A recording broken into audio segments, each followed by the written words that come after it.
Hi, everybody. This is Melissa Peterson from NASAGA, and I am joined today by Mark Chen from Seattle and also from NASAGA. And today, during our NASAGA podcast, we wanted to talk about narrative. And that's such a big topic, but we're going to try to talk about it in the half an hour to 40 minutes that we usually talk. To get us started, before we get started talking about the big, deep stuff, the big narrative stuff, Mark, what are you playing right now?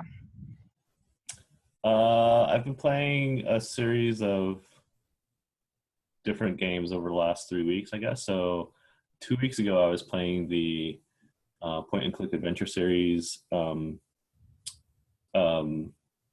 the Blackwell series. Oh, cool. By Dave Gilbert in New York, set in New York. Well, he's from New York, but it's also set in New York. The first one came out like in 2004 or 2006 or something like that. And then there's like 4 games, 5 games, 4 games. I don't remember, but I played all of them. And they were really awesome. I thought they were very, actually very apropos for this podcast on narrative, because they were heavily story and character driven. Awesome. So that was really fun, and all the puzzles made sense. Like, it was an adventure game, right? But all the puzzles actually made sense within the world. It wasn't just like these interleave or interspace puzzles that are just like Seventh Guest style, that are just like there, you know? Yeah. And so that part was good. But then last week I played Fallout 1.5 Resurrection, which is a mod. It's a fan-made module, I guess, for Fallout 2, for the Fallout 2 engine. And it was really good. And I actually liked the story of that one better than Fallout 3, definitely better than Fallout 4. Like, I actually felt the story, the premise itself was more compelling to me than those other games, than the big, huge, multi-million-dollar Bethesda games, right? And then 3 days ago, I started playing Invisible, Inc., which is a tactical, I guess, stealth game. Oh, okay. I don't know, kind of like XCOM, except it's, you don't actually shoot the enemies. You basically are sneaking around and hacking computers and things like that. Cool. And I thought that was good. It's a roguelike game, and you only play a short series of, like, I don't know, 8 missions or something like that, and then the game's over, and then you start another campaign. And I thought it would be much longer, because I played the demo, and it has a voiceover and all this stuff. So I thought there would be, and it has an intro, sort of cinematic and everything. And so I thought it would be a narrative-driven game with these tactical missions, that drives the story forward. But then it turns out that it's actually really, really short and shallow. And then you just rinse and repeat new agents and things like that. So I'm a little bit disappointed about that. Yeah. The game itself is fun, but there's no compelling thing that drives me to keep playing. Yeah, that's a shame. What are you playing? So I am playing almost entirely one game. I've been playing Stardew Valley, which is on Steam, and it is like Harvest Moon. I don't know if you remember Harvest Moon, but it's a procedural farming game. And it's like if they actually made Farmville correctly. That's pretty much what it is. So you move to this small town, and you have to reclaim the wilderness from this farm that your grandfather leaves you, and then make friends with the villagers and things like that. And I have played a lot of these kind of games just because everybody plays them, and I'm always like, all right, well, I'm going to check it out. So I've played like Animal Crossing and all of those, and this is holding my attention 8 million times better. I'm not sure, to be perfectly honest, I'm not sure why that is. I think it's because it's so much bigger than a lot of those games are. So a lot of them have like a couple of things that you do every day, but like it's the same thing over and over and over and over and over again. And this feels a little bit more, it feels like the original Harvest Moon, a lot more like there's so much to do every day that there's no possible way for you to do everything you need to do. And you have to choose what you do because you only have this much energy to do it in. So you have to take care of all your crops, take care of all your animals, go talk to people so that you can become friends. There's like a mine where you can go fight monsters. There's fishing game. There's, what else was there? There's artifact finding. There's like 1,100 things to do every day. And it's, you have a certain amount of time each day and you have a certain amount of energy each day. So it's kind of a, like a, I'm trying to think of the word for it now, like a time management game, but it's not at the same time because it's not as quick as all that. It's a slow time management game. Yeah, well, like a Facebook game. Yeah, kind of, yeah. But you don't, like, you just get to keep playing and playing and playing. And I don't know why, but it just really appeals to me right now. I guess because unlike in like a Farmville where it's just, you know, the same all the time, there's seasons and things, and you can only plant certain crops, and you really have to plan ahead, because if you plant crops too late in spring, when summer comes, they all die, which I feel like is way more realistic. I'm also a big, like, I'm a big crafting, survival crafter kind of person, so this takes the survivor part out but leaves a lot of the crafting and like management of resources in. So that has been holding my attention quite well recently, especially because they added a mine. I think that's my biggest problem with a lot of them, is that there's not like a combat side of things. There's not something to do, you know, once you've taken care of your crops and you've talked to everybody, you're like, what do I do now? Now I can like go mining and kill some slimes or something, you know. It kind of like adds in that RPG element a little bit more. I think that's why it's holding my attention quite a lot. I think so. Have you played Terraria or Starbound? I played Terraria briefly, but I was playing it on my iPad, and there was a pretty big barrier to entry there. I felt like I was not able to control the guy as well as I wanted to. Yeah. I can't even imagine how you do it on an iPad. On a computer, you use your mouse and the keyboard, and you kind of have to use both those things. Yeah, I think that was I need to give it another try. And that one, and there's another one in that same genre, Junk Jack or something like that. Not drunk, but junk. And I think that I need to give those another chance on PC, because I've had a lot of trouble trying to play those kind of games on an iPad. I'm just a PC. Well, I mentioned Starbound because it finally got a 1.0 release last week. Oh, cool. Let me put it. There's a lot of stuff in there that makes me think of, or your description of Stardew Valley makes me think of Starbound. I'll have to check that out. There's crafting, and there's, you know, exploration and digging and everything. But then you move from world to world. You meet NPCs. You know, it's a bunch of. That sounds awesome. There's quests and stuff like that, and you can level up and things like that in it too. Awesome. So I started playing EVE Online a couple of months ago, and I haven't had time to really spend on it, but that was one of the things I really liked about EVE Online, was that there was that exploration and like resources management and all that kind of thing in there, as well as the combat. But I wasn't really as interested in the combat. I was more interested in like the exploration and I mean, that's how I play. I'm a big explorer kind of player. But I need to have enough stuff to do. Anytime there's like an explorer game and you've got one map to explore, I'm like, it's not going to hold my attention for very long anyway. And have you been playing any board games? Board games, not as much. I haven't had the time to play board games as much, but I just picked up Cthulhu Realms, like I told you earlier, which we had played at Games for Change. I'm really excited about that one because it's a card game and a deck builder. I think that Eric is really going to like it. So I'm excited for that one. Cool. I've been looking at it. I keep looking at it, and I finally just, all right, I'm going to get it. Yeah, I like that game.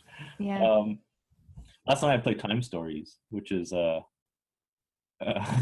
it's totally narrative driven. Also, it's almost like a cooperative choose your own adventure. Oh, nice. It's like, you know, you go back in time and trying to close you're basically time cops. You're all Jean-Claude Van Damme and trying to close these time rifts or whatever. Not right again.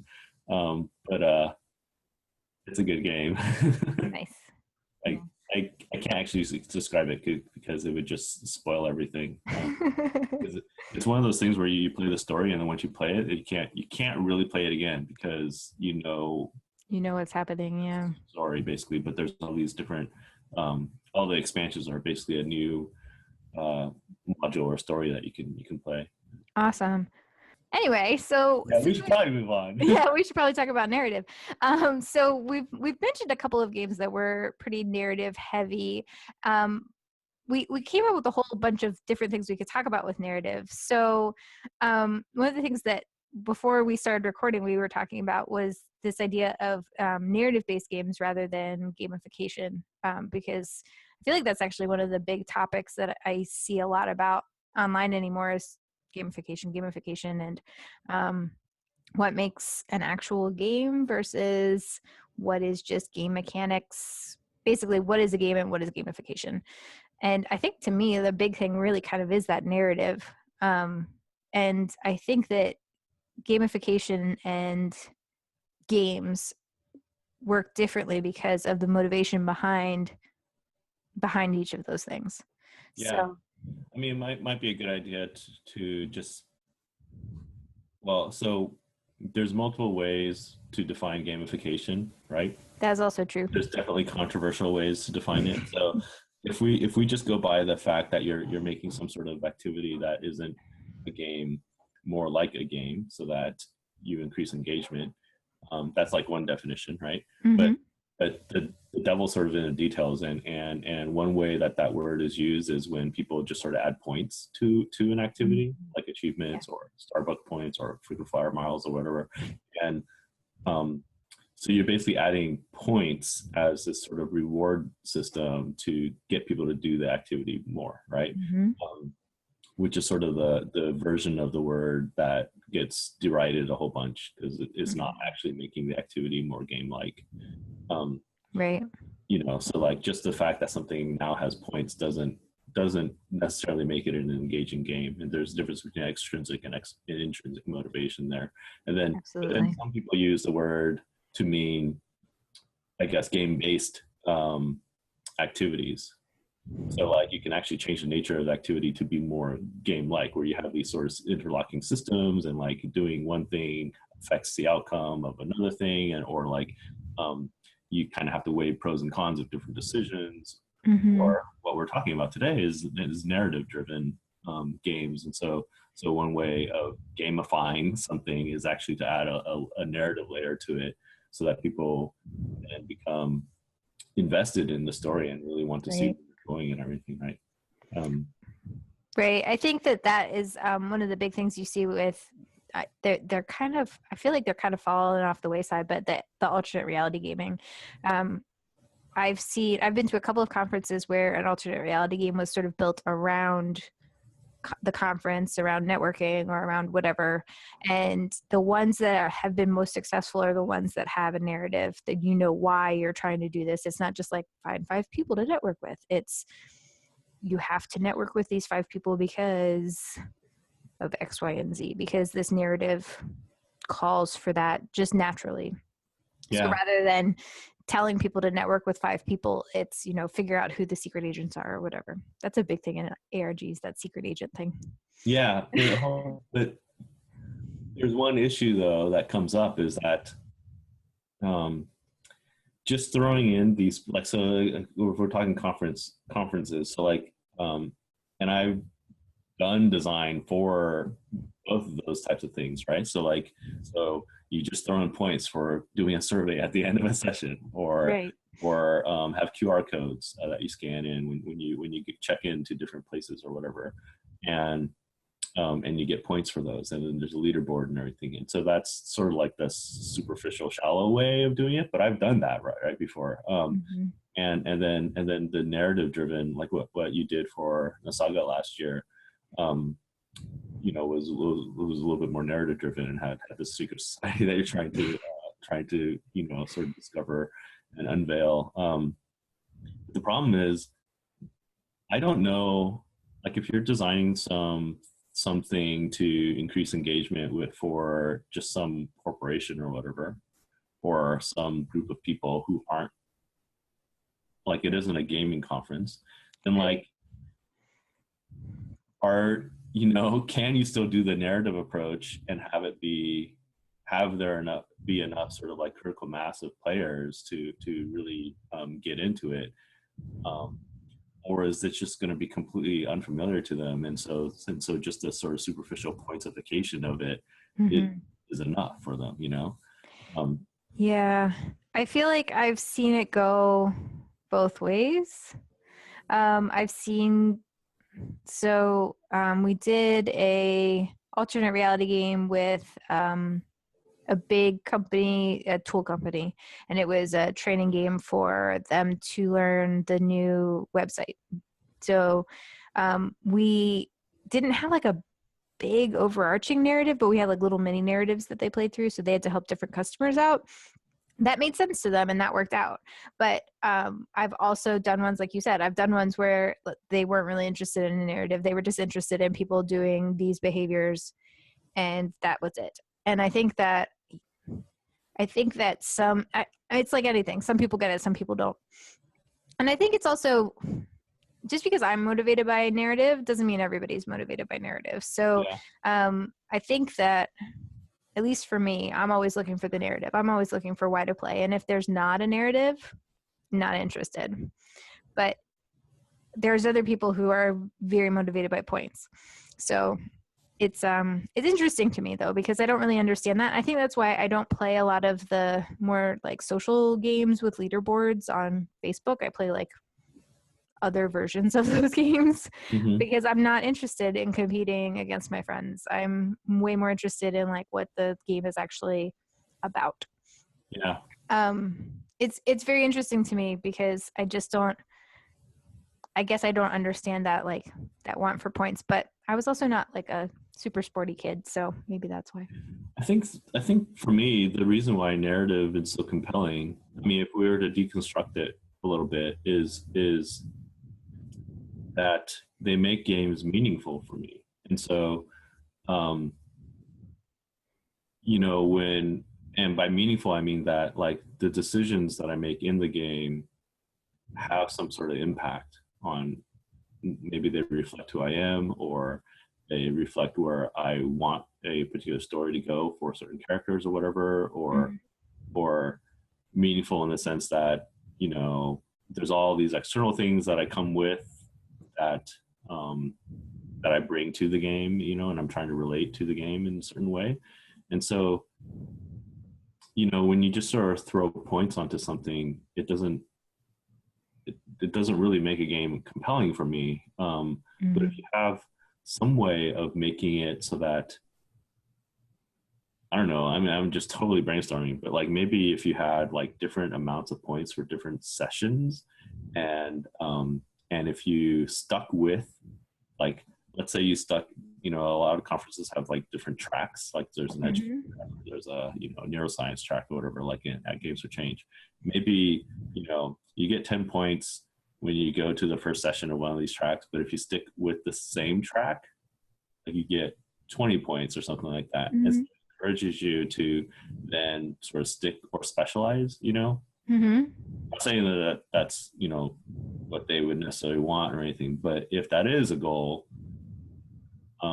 throwing that in, and then the decision as a gamer then would be, oh, do I stick with this one track because I'm going to get more and more points, so an exponential number of points, or do I switch over, and if there's different pros and cons for those things, then it becomes a game to me, because then it's like an actual like figuring out how to game the system, Right.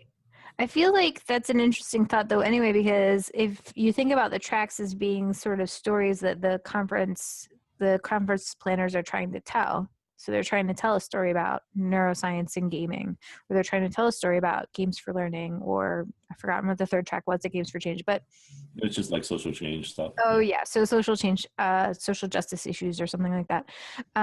That those are stories that they're trying to tell. And so you almost incentivize finding out the whole story, playing through the whole story, as it were.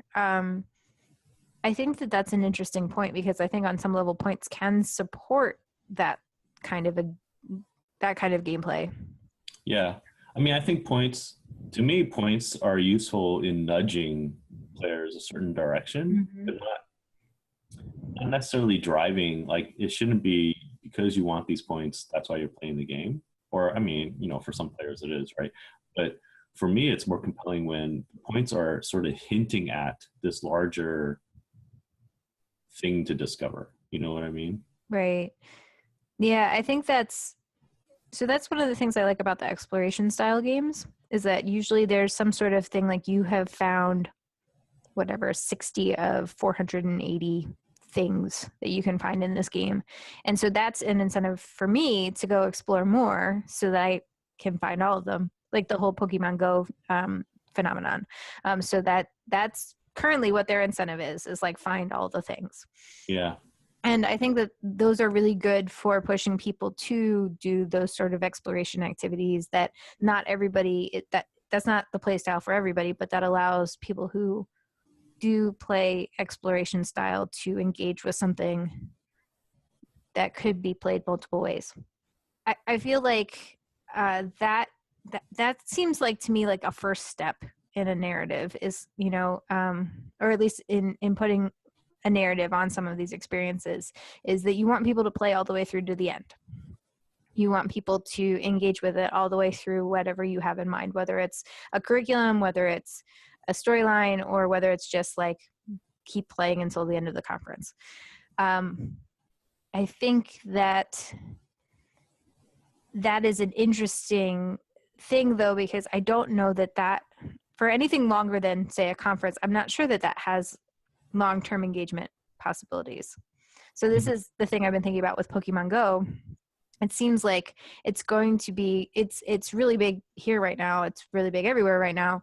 But is it going to continue to be big if there's not either new content or a narrative added? Now, I'm a little bit older than most, well, maybe not most, than when Pokemon initially came out. I was a little bit older than their target audience.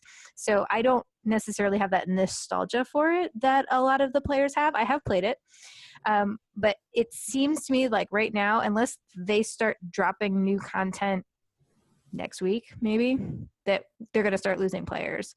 Just from my very beginnings of playing it, because I haven't figured out a narrative in there. I haven't seen the narrative that is being built in there. It doesn't seem like there is that opportunity for long-term engagement unless they continue to add new stuff. Yeah. Well, there's the conflict between the different teams, right? But it's totally arbitrary. Like, yeah. And when you hit level 5 and you choose which team to join, it's completely arbitrary. There's no I mean, it's basically purely a label, right? Right.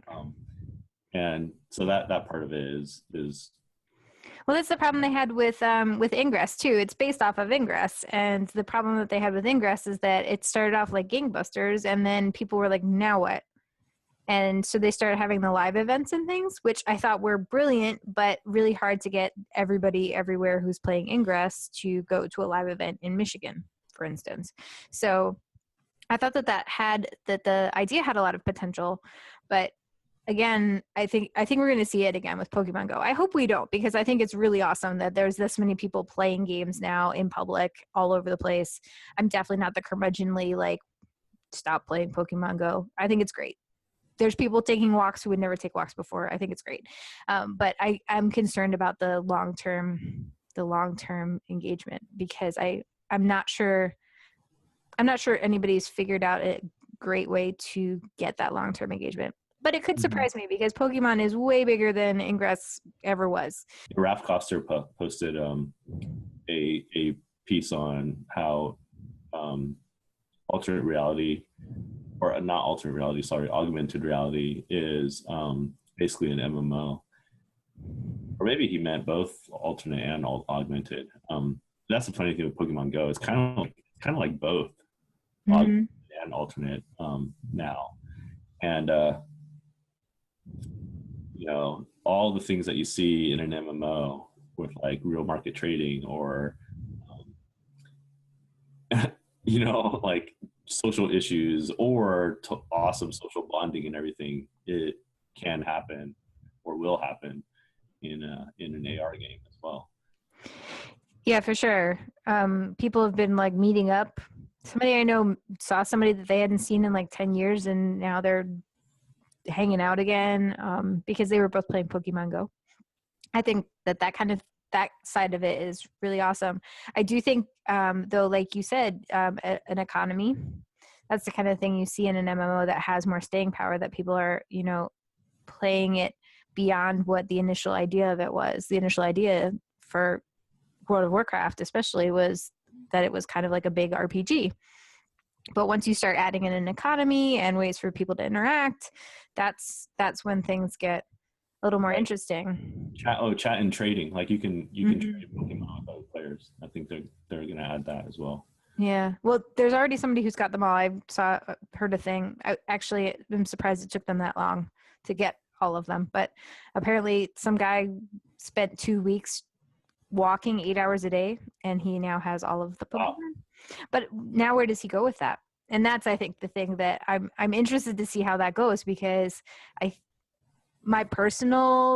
would like to see them drop a narrative in on this a little bit more. And I think that gives you a little more place to go. The thing with Ingress was that you were basically trying to control territory. And I don't get the feeling that I've seen how the gyms work. And that, again, maybe it's because I'm not playing as often as some people, but it didn't feel the same to me. It didn't feel like I was trying to control the territory and I needed to keep like all of this territory for my group because of whatever reason. And I think that may be where things might fall down a little bit. Like, why do we care? I guess that's really what narrative is for me, is the why do we care? Mm-hmm. And so I'm interested to see how that goes. I didn't really want to just talk about Pokemon Go, but I know it's the huge Pokeball in the room right now. It is the huge Pokeball in the room right now. It's the Pikachu in the corner. It's going to be really interesting. I want to see how the next few months go, but I could see this being one of those quick phenomenon unless they already have stuff lined up to go, which I think they probably do. I would hope that they had a few things planned ahead. Mm-hmm. Just as a game designer, I would want to have the plan for the releases. And especially at the beginning, I feel like you need to release a lot of content very quickly and in succession in order to keep people. Mm-hmm. Anyway, so going back to the idea of narrative, I think that, though, is why the Pokemon Go phenomenon is doing better than Ingress, is that Ingress was a totally new thing. And Pokemon sort of connects people back to these narratives that they experienced in their childhood. Uh-huh. So there was the whole TV show and everything. So I think that they are connecting to that a little bit more. And maybe that's why I'm not connecting to it as much, because I wasn't part of that phenomenon. But I think that gives you a nice connection to a narrative that they already know. So that's where I'm going to be interested in how this all goes down, because that's really why when I'm designing something, I'm trying to build a narrative in, which doesn't always, like for NASAGA last year, we were talking about a secret coffee society, which was fun, but I didn't feel like it really gave anybody context for why they were doing it. It was just there. Because I was trying to come up with narrative so that people would want to play through the narrative, which nobody seemed to get that there was a narrative. So that's my bad. But I think that when it's used better than I'd used it last year, it can create a really powerful context for a lot of these things. Yeah. So I do wonder if that's why I'm not connecting with it as much, because I don't have that context. Right. But then that means they're relying on this pre-existing this pre-existing IP. Basically, you have the cartoons, you have all these previous games and everything. And what I'm hearing from you is that for a lot of players, that might be their driving motivation to play, is because they identify with these characters already. But for somebody new to it, the game itself doesn't inherently have anything that like, it's not a good introduction to the world of Pokemon, Like, yeah. A better introduction would be one of these old GBA games or something, and then getting into it that way, or watching the cartoons or whatever and getting into it that way, and then playing Pokemon Go, But I'm wondering, then, that's really interesting, actually, because when you're working with new material, new story or whatever, you kind of have to build all that into the game. You can't really rely on existing. Unless you totally rely on tropes, cliches and tropes. Which actually I kind of feel like Fallout 4 did in terms of the characters, the NPCs in Fallout 4, are like Piper and Kate and all these other NPCs in Fallout 4 are basically just two-dimensional, very superficial characters, but there's a lot of characterization going on with them. Like, oh, like there's a robot PI in the game that's totally film noir style and everything, right? And Sam Spade style and all that, right? So like, man, and everyone sort of resonates with that because they're familiar with that genre trope already. And so like the character comes out really strong. But then once you start talking to him, you realize, oh, he's got like 5 lines,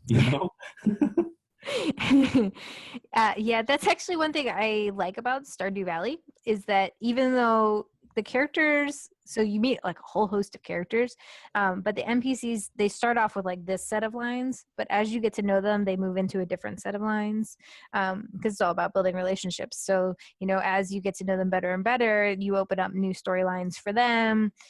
You open up potential for marrying them and things like that. So there's a little bit more. It's those same tropes though. So the characters that you're allowed to marry, there's like the doctor guy and the sportio guy and the writer guy and what was the other guy? There's like the skateboarder guy and then the computer programmer guy. And the girls I think are similar. There's the girl who likes to spend all her time outside, and then there's the one who's like the pretty blonde girl, and there's one who's kind of shy. But it's like all those same tropes that you see over and over again for romantic potentials in gaming or wherever, TV sometimes too. So it's interesting to me to play through some of this because the guy that I'm actually like talking to the most in that game is not one of the guys that I'm supposed to be able to marry. He's this other random dude that like wanders around and he's always drunk and then he works at the grocery store because here's how I play games. The first words he said to me were, "You don't even know me. Why are you talking to me?" And I was like, this is the guy I want to talk to. I don't want to talk to these like weird friendly people over here. I'm going to talk to this guy because that's how I would behave in this situation. I'd be like, "I don't know you. Who are you and why are you trying to engage me in conversation?" So that's the guy that I'm like playing through his storyline first because I was so thrown off because in most of these games everybody's like super friendly or they just don't say anything. There's not this like go away thing. So I was super interested in that because it seemed different to me. And I knew the sporto guy. The minute I saw him, I was like, that's the sporty guy. And the first thing he said was like, "I like to play basketball," or something like that. It was more interesting than that, but it wasn't. It was immediately apparent who he was. So that's one of the things I kind of like about that style of game though as well, is that you can kind of learn a little bit more about these characters, which they've clearly spent a lot of time thinking about, but they do give you those sort of basic tropes to get you started almost. Mm-hmm. So I actually would love to see an alternate or augmented reality game that had NPCs you could interact with. Yeah. That would be so cool. It'd be so easy to do, like even in Pokemon Go, right? It's just have, I mean, I know, so the game itself has this huge background and everything, backstory and all that stuff, right? That I just am totally unfamiliar with. And as far as I know, all the different animals you can capture are all mute. Or not mute, but they just make animal noises, They don't speak. So, yeah.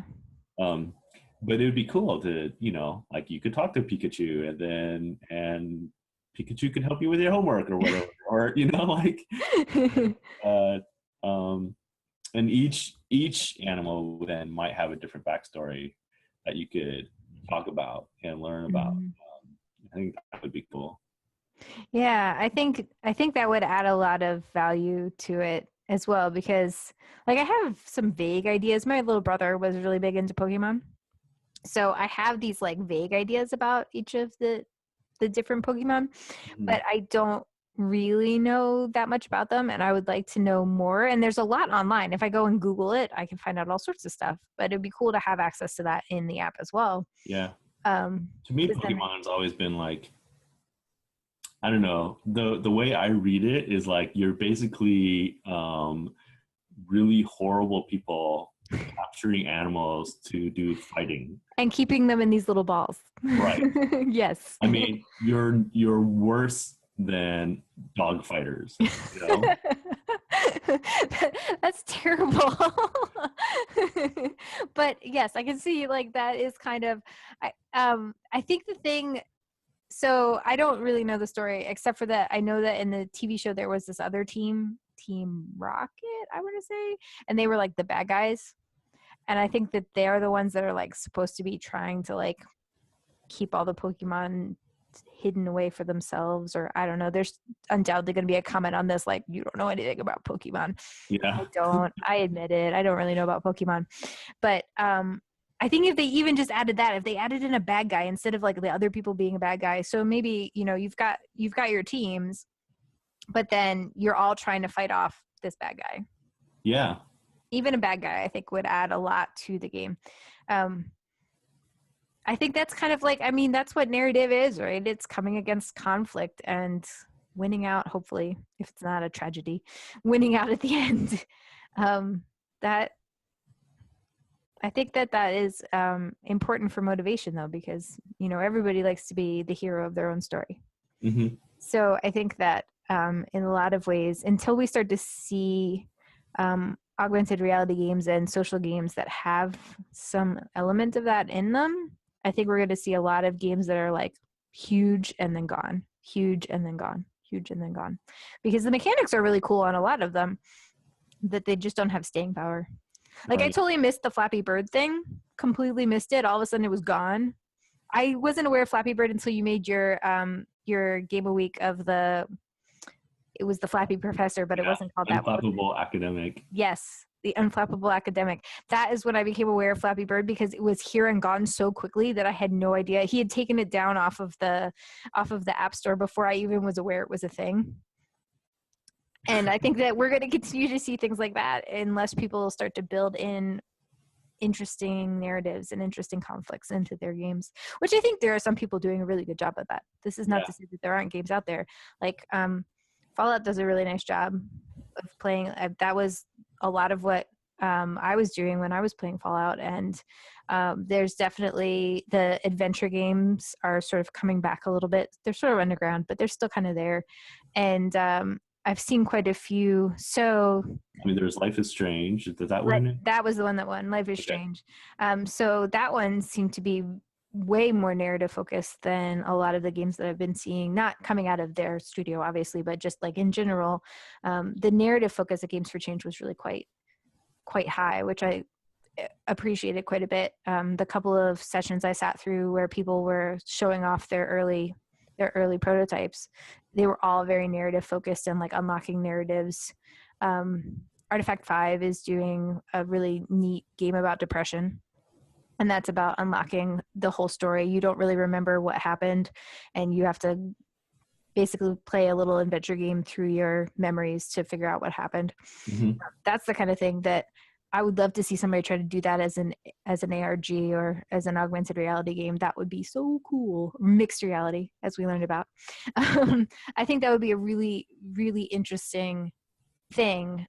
Which, speaking of, actually, I was in the session, the Zombies Run session, and what they have found, what the people who did Zombies Run have found, is that people were less interested in building their own forts, which is what a very early version, you built a fort, and they still have it in there, but like the fort actually had an effect on your gameplay, on how you played the game. And they discovered that because not everybody was running, because some people were walking instead of running, that gave the people who were running an advantage, which from a health perspective that makes sense, but from keeping people who aren't necessarily runners moving, it didn't make as much sense. And that was really what their goal was. So they took a step back and made it all about the narrative. So you now listen to a narrative like you're basically running through your story or walking through your story, and that they've got, I think he said 200 and some episodes now.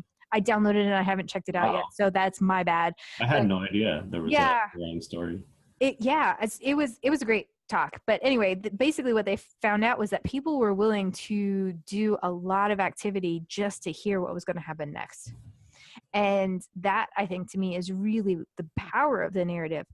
Is it hard to do? Yes. Obviously, it is very hard to do because you have to come up with this big story. But that's, I guess, what sort of appeals to me about games is that it's even when we're talking about games that are not super narrative based, you're still talking ultimately about it being interactive stories. That's pretty much what a game is.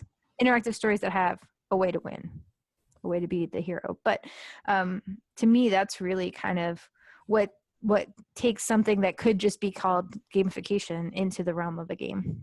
Yeah, I mean there are some examples of an alternate reality games having the strong narrative. I mean, most of the ones that I know about that were part of a marketing campaign, right? Or the one for Batman.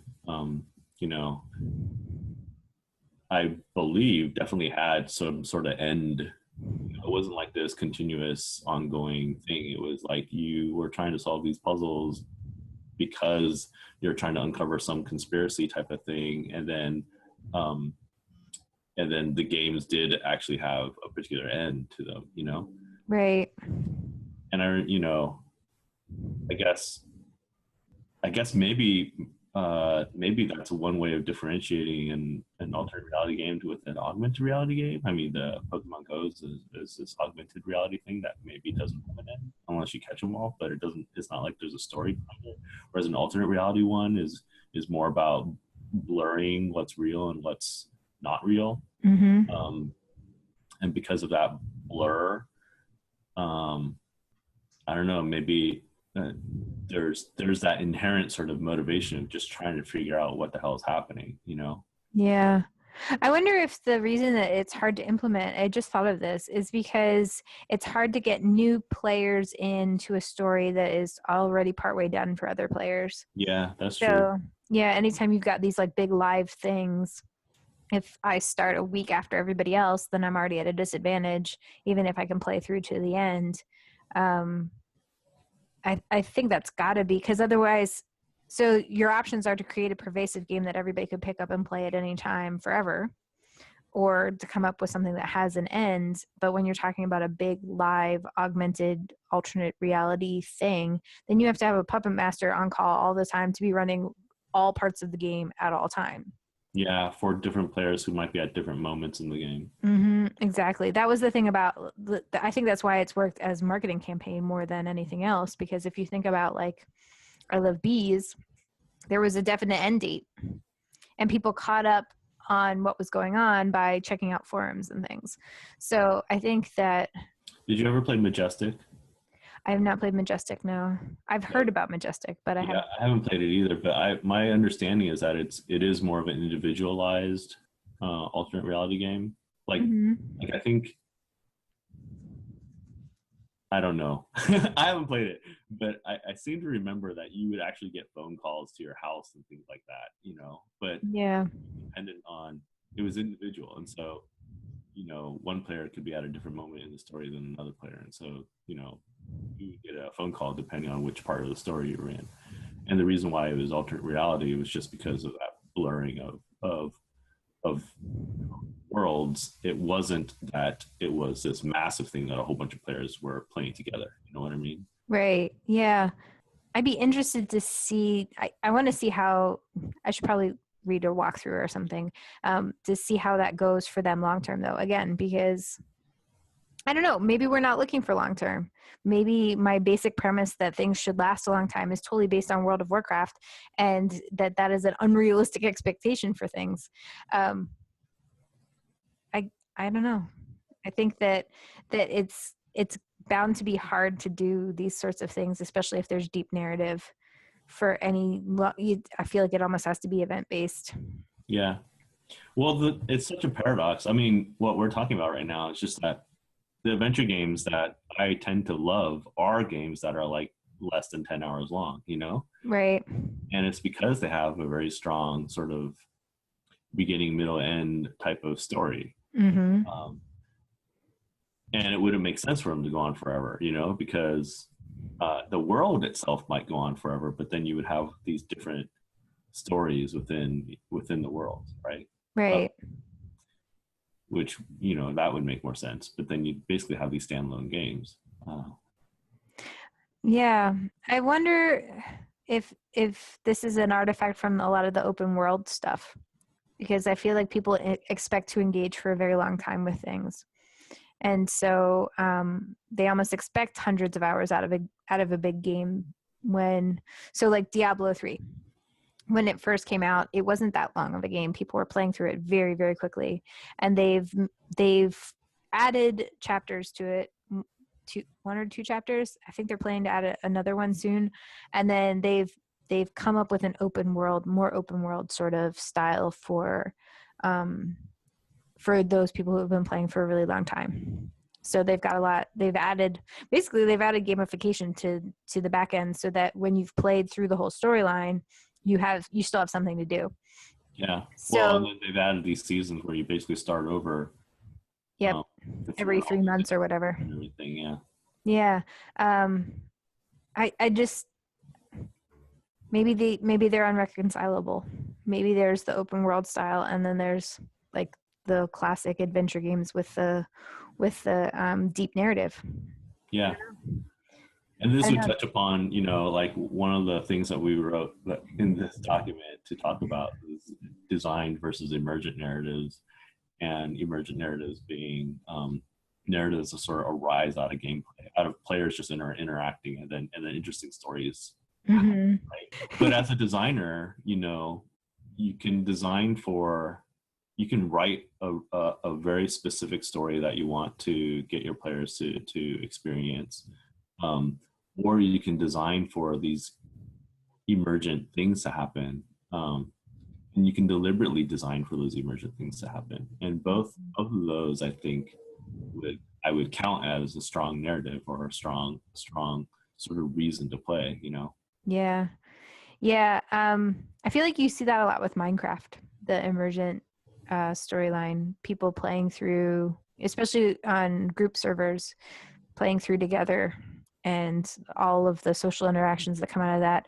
I feel like EVE Online is another one that is really good about that. There's, the basic storyline in the background, but then there's also all of your interactions with other people online. Mm-hmm. But yes, I feel like that's a whole other thing. I feel like of course it's narrative, but I feel like that's something we could talk about for a really long time as well. So actually, I feel like we might be reaching a pretty good, well, not a good stopping point, because we could talk about this for another 3 hours if we wanted to. But we've talked about a lot of things again. And we would love to hear from anybody who has opinions on narrative in gaming or Pokemon Go. And you can feel free to tell us that we don't know about Pokemon Go, because I think we both admitted to that. Despite the fact that both of us have played, we don't really feel like we know that much about Pokemon. So I wanted to talk about a couple of things before we sign off. One, the 2016 NASAGA conference is coming up in October. It is in Bloomington, Indiana, and it looks like it is going to be really fun. And I'm going to try again to write a narrative that makes sense for a game that we're going to play for any newcomers that are coming to NASAGA. And we are also on Facebook. I think we're nasaga.org on Facebook.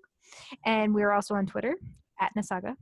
And the other thing is that we are planning to launch a new website very, very soon. So when that launches, we will let you know. And it will hopefully be super exciting, because it's been a little while since we've had a new website. So it's going to be really exciting, and you should come check it out, because we're going to have lots of great stuff on it. So anyway, if you have any comments or anything, bring it to Facebook or Twitter. We're going to be posting this on both of those places. And otherwise, any final thoughts, Mark? Nope. Okay, awesome.